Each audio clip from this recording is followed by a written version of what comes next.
$10 to the jackpot. At the end of the month, someone wins the whole thing. Only from Local Free.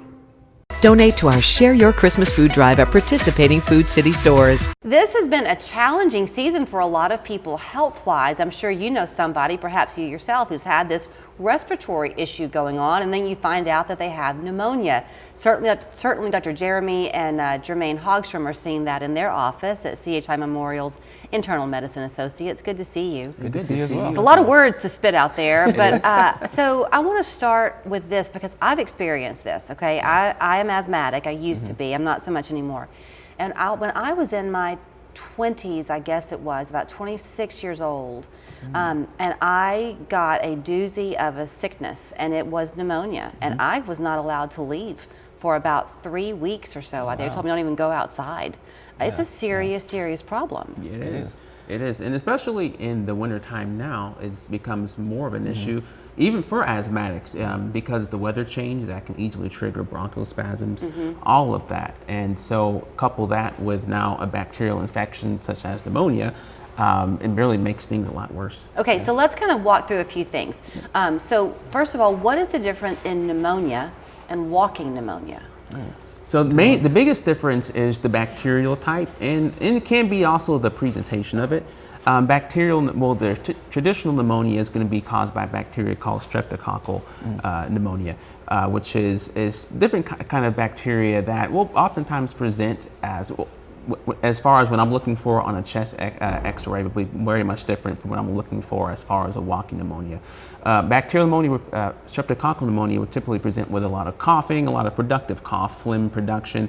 Walking pneumonia may not always present with all of that phlegm production. Oftentimes it'll be milder symptoms, just a persistent nagging cough.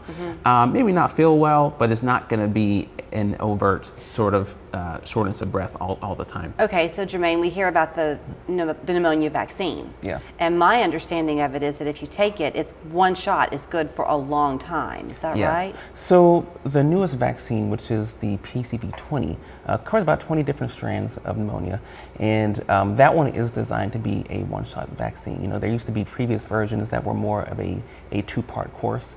This one is more of a kind of a one-shot and done course.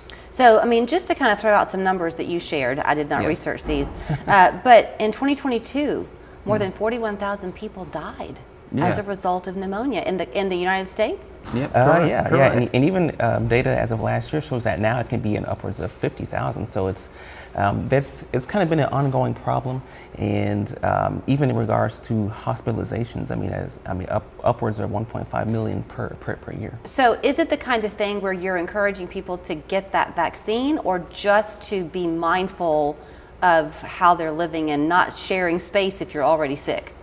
So a little bit of both. The vaccine does give a pretty good amount of protection. You know, the biggest thing about it is we used to say, hey, if you're 65 and older, this is a recommendation for you, especially if you have risk factors. But actually, as of this past October, the CDC kind of updated those recommendations, and now they say if you're 50 years and older, because there was a lot of people that were being missed that were still having those risk factors, especially those in the African American population that often have a higher rate of pneumonia due to those increased risk factors at earlier ages. So therefore, the recommendation was actually backed up to the age of 50 for the general recommendation. Okay, so I'm kind of reading as you talk. This is very helpful notes you've provided for me today. So tell me if I'm getting this study right then, because those underlying conditions that you mentioned are things like diabetes, heart, lung disease. Is that kind of right? Correct. Yep. Asthma would also be included in that as well.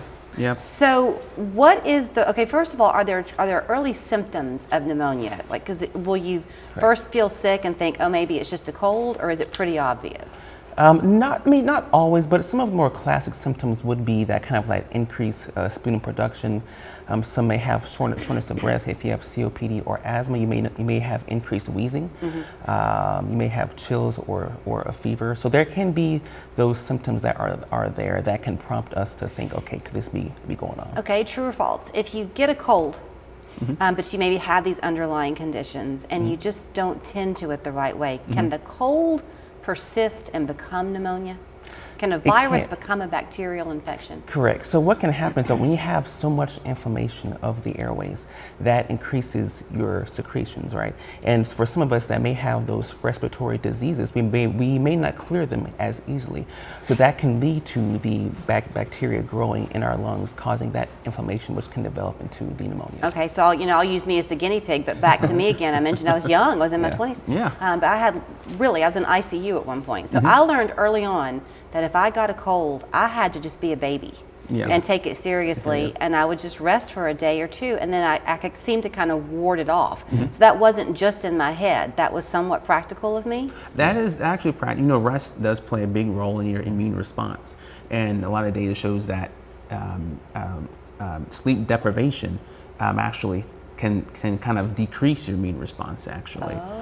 Now, let's say if I was seeing you at the age of 20 and I knew that you had a lot of, you've had pneumonia before, you were having those asthma flare-ups like that, you would have been a candidate that I would have said, okay, there are actually recommendations that say at the age of 18 and older, or 19 and older, those that have respiratory risk factors would also be recommended to also go ahead and get that pneumonia vaccine as well to protect you from those further cases and further ICU admissions. A minute left. Most of us are not ever wanting to put a mask on again. I But hear if you. you are a person who struggles like this, is it a good idea in these winter months to maybe have one if you're going to be around people, or do they help you in it? In general, I do recommend that because the biggest spread is through respiratory droplets. So you're coughing, you're sneezing, or either you cough on somebody else, or you sneeze on somebody else, or somebody coughs on you, that mask will still be that protective barrier, which is a lot different, let's just say, from the COVID, which was more of an airborne type of